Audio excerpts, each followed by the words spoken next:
It's time to sit back and check out the RCWR show with Lee Sanders.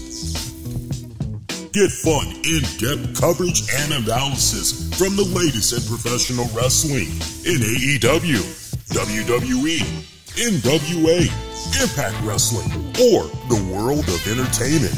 From hit TV shows to your favorite sports like the NBA or NFL. All things music, movies,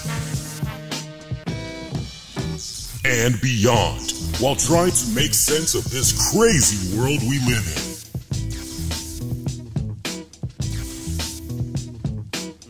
All while keeping it honest, insightful, and interactive since 2011. And now your hosts, live from the nation's capital of Washington, D.C., Lee Sanders.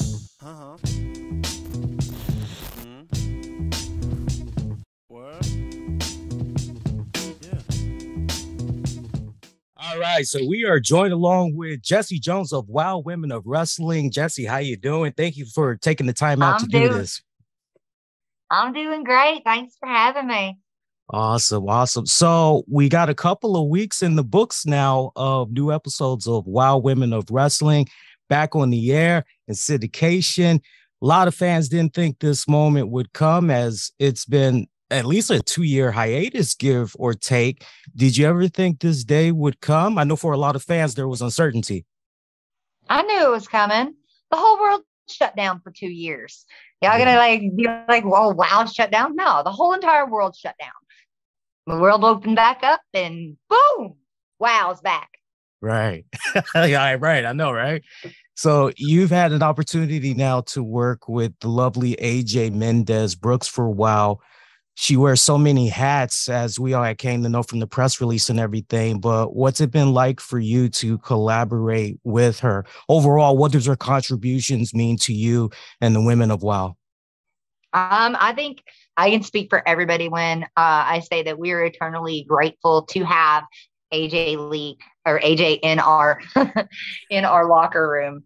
Yeah, it's for someone who has done so much to come in and help women like me who have, a decent amount of experience, to other girls who this might be, their first go at wrestling. Like, there's so much knowledge to be absorbed there. And, and she's just awesome and very passionate about it. It's blessed. Blessed is all I can say. Right on. And then what has it been like for you working and getting to know some of the new girls of WOW? Because for veterans like myself, especially those lost episodes, we were introduced to quite a few new people during those lost episodes. But you guys this new season have done a really good job, including yourself, bringing back some old favorites and then mixing in some new. Mm-hmm. Yeah.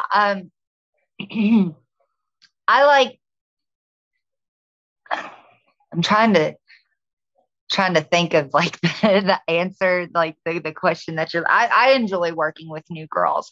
I enjoy I just love everything about wrestling and the people involved in it. It's like whether they're new, and got 6 months in, 6 years or 16 years, I love being around women in wrestling, because there's always something to learn. Like, I learned stuff from like even the newer girls. You know what I mean? You never stop learning in wrestling, and to have a locker room full of women who have the same main goal and ambition and passion. It's awesome.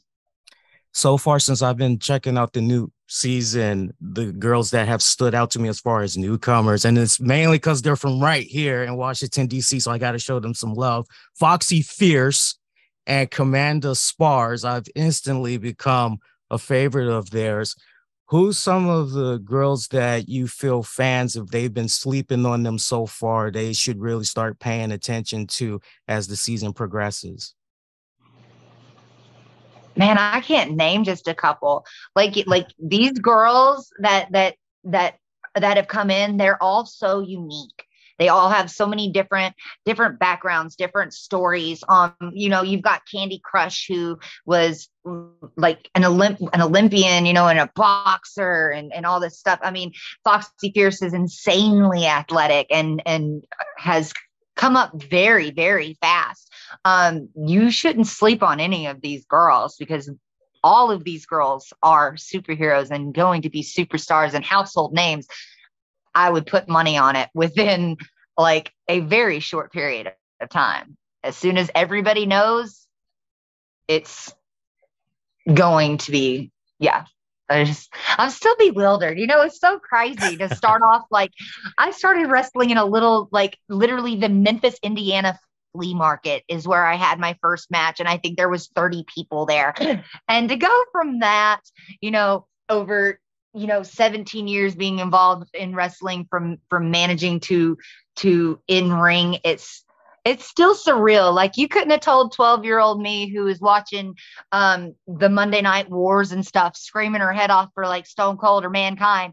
If you told me, hey, you're going to do that one day, you're actually going to be on TV and you're going to meet all these people, I would have been like, shut up, get out of here. And it's crazy. The girls here, you want to watch all of them, because you're going to be like, where have they been? Why haven't I seen them? Like, where did these girls come from? It's like, that's what fans are going to be saying. Like, if you're a wrestling fan, you're going to see this show. And even if it's for the first time, you're going to be like, how do I not know this Foxy Fierce? Have you seen Candy Crush? Oh my God, Ice Cold. There's something and someone on the show that anybody and everybody can relate to. I agree with that 100%. And it's funny you mentioned about the career that you've had, because I definitely have been following some of your work off and on for some years, almost as long as I've been on the air, actually, now that I think about it. And you've had an incredible journey, to a point that one of our listeners had made. It was a question and a compliment. I was going to get into it much later on, but it's a nice transition so far, from Anthony Mazzano on YouTube. He had said, I guess it's more of a compliment than a question. He said that you remind him so much of Mickie James, and he's wondering when, if ever, we might see you do a little something with some other promotions out there. He's thinking of the bigger ones. I don't know if you want to answer that, but there isn't anything bigger than WOW. That's it. That's all. Like, that's it. I've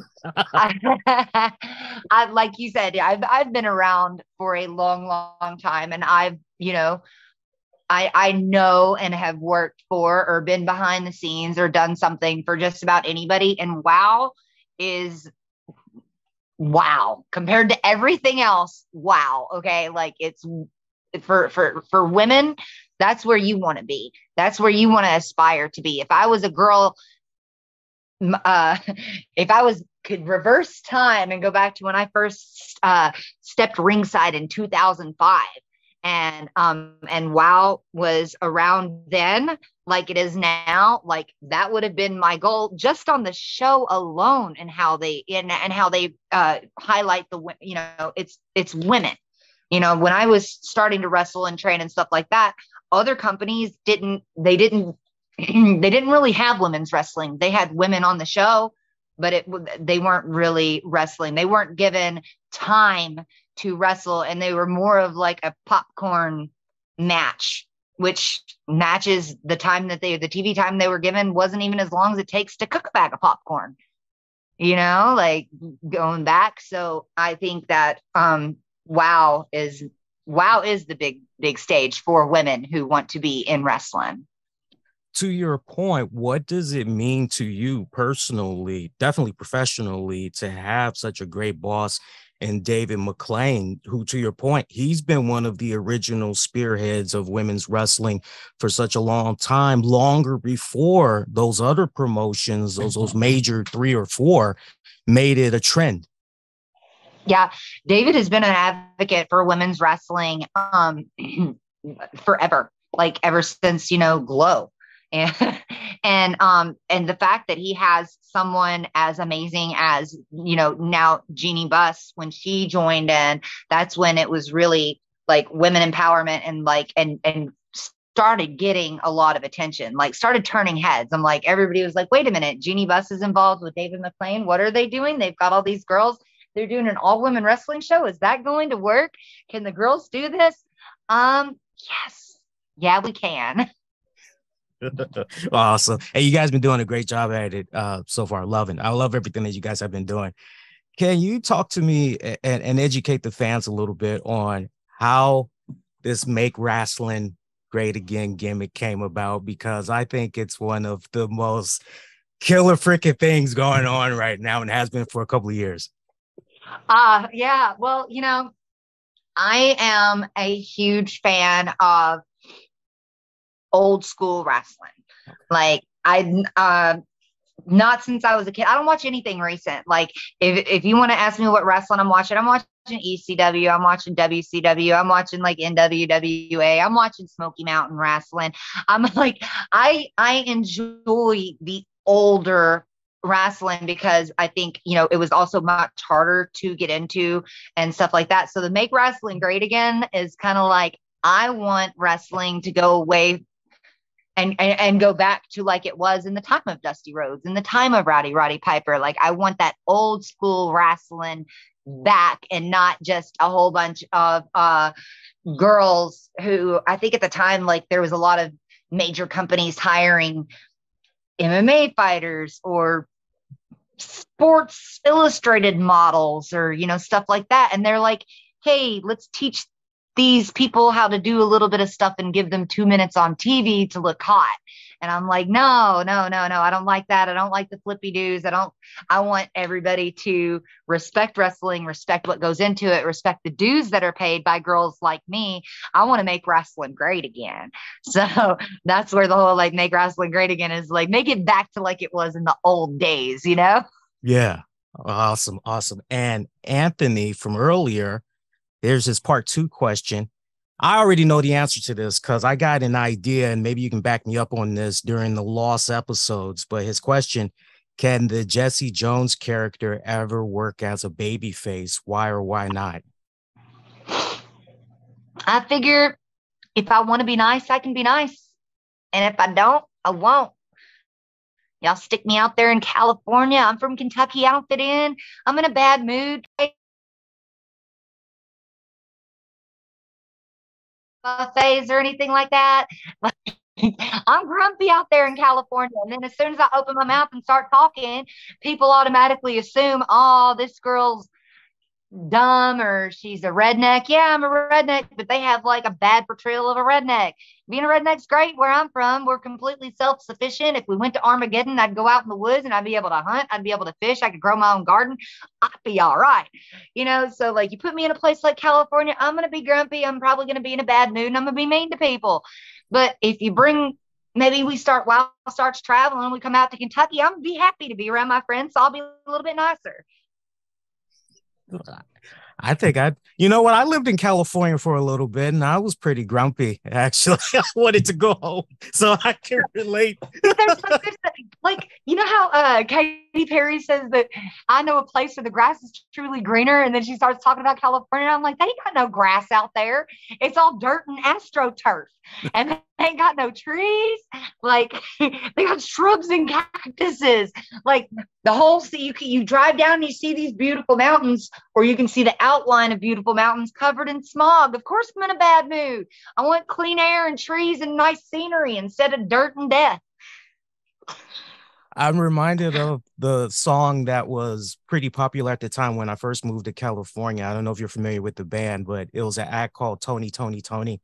And the hit song back in the day was It Never Rains in Southern California. And I remember the day we arrived in California, me and my family, it rained. Like, well, that was a lie. It's like, that was a lie. That's so funny. Yeah, I actually moved out to California for a few months to go and train in 2018 in like January. And when I say from like January to March, it rained or drizzled at least a little bit every single day. It did. And I was like, I thought that it didn't rain in California. And then I started chuckling. My friend's like, what is it? And I'm like, California hates me so much. It's crying. That's crazy. That is crazy. I got a Facebook question from you for you from Noe Laura, who wants to know if you have one, what would be your dream match? And on a non-wrestling related note, I'm sorry. Could you repeat the question? Sure. Like a call came in. Noe via Facebook. He wants to know if you have one, what would be your dream match? And on a wrestling related note, what's your favorite fast food place? Dream match. I mean, there's a lot of like phenomenally talented women that I would like to wrestle. I'd probably say Natalia or Sarah Del Rey. Ooh. Like I was actually supposed to have a match with Sarah Del Rey, and then she got brought in to be a trainer, so it got canceled and wasn't able to happen. So probably that. And then the second part of the question, favorite fast food restaurant. I ain't big on fast food. If I'm desperate, like driving the roads and coming back from like a wrestling show and it's like 1 a.m. and there's like nothing else to eat, I'd probably say I'd get a roast beef sandwich on a star bun from Arby's. But like Arby's or Subway is really the only fast food that I will eat, and it has to be I'm out of my tuna or baked chicken and sweet potatoes and food that I carry with me, and so that's why I get it. I try to eat healthy. Awesome. And other than that, Jessie, can you let the good fans know, if they haven't already jumped on the bandwagon, why they need to check out WOW Women of Wrestling? They need to check out WOW Women of Wrestling because it is a family-friendly, just fun, all-around entertaining show. These girls and these women come from so many different backgrounds, so many different places, and not only are you getting to see the show and you're getting to see the wrestling, but you are getting to hear like the road that these girls have traveled to get there and their life, and you can relate with them. There's somebody on the show that everybody can relate to. So and it basically shows you that like you can do anything, not just women, but yes, as a woman you can do anything. But even if you're not a wrestling fan, you're going to enjoy this show because it has athleticism, it has, drama and storyline and stuff like that. And it's just, I think it's just great. It's entertaining. It's athletic. It's amazing. Definitely amazing. Folks, to find out if WOW Women of Wrestling is available in your respected neck of the woods, please check your local listings as new episodes drop on the weekends, Saturdays, depending on where you are. The beautiful and the lovely Jessie Jones. Jessie, thank you so much for taking the time out to do this. It means a lot for us and our fan base. Thank you for having me, Lee.